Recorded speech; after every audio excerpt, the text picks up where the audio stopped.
Hello everyone! Nandito na naman po ako at magpapapansin na naman sa inyo. Tara po at magkape tayo. Ito nga po pala yung aming totoong pwesto. Medyo open, diba? Sabi ko sa inyo eh. Hindi pa siya pwedeng tiran. Pero dito kami nagluluto at kumakain. Sa kabila naman doon lang kami natutulog, kaya puro kalat ng higaan. Yun lang, at syempre habang nagkakape, magpapaganda kunwari kahit wala namang ganda, 'di ba? Enjoy lang natin ang buhay. Sabi nga, hanggang may buhay, may pag-asa. At yan yung sinasabi ko sa inyong room namin. Diyan kami natutulog. Tulugan lang yan totally. At saka diyan kami naliligo, may CR diyan. Doon sa kabila naman ay lutuan at tambayan namin. Yan, dito. Kasama yan dito sa kabila. Kaya nga pala sinabing dirty kitchen, 'di ba? Madumi yung kitchen, charot. May nag-alo kanina ng tilapia, kaya naisipan ko na lang na iluto siya ng prito at paksiw. Yun lang, at syempre kailangan natin mag-vlog araw-araw para tayo ma-monetize.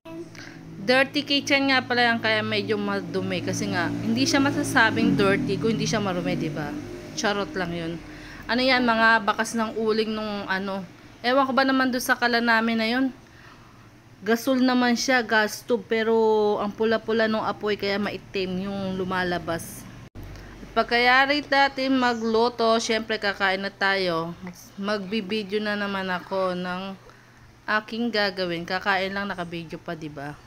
Wala pa kasi akong maisip na content na maganda, pero gusto ko talaga cooking content and saka yung mga comedy.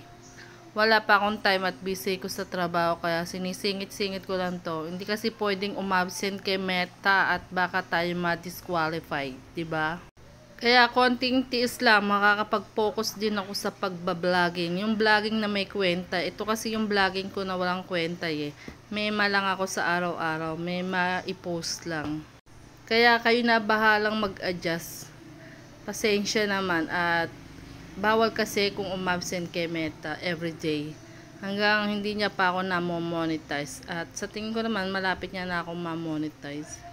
O ayan, sumingit na naman ang aking mga amo. Nagugutom din daw sila. Kumain daw ako, 'di ba? Dapat kumain din daw sila. Ganun silang kalupet. At thank you sa palaging panonood sa ka-OA yang kong vlog. Thank you.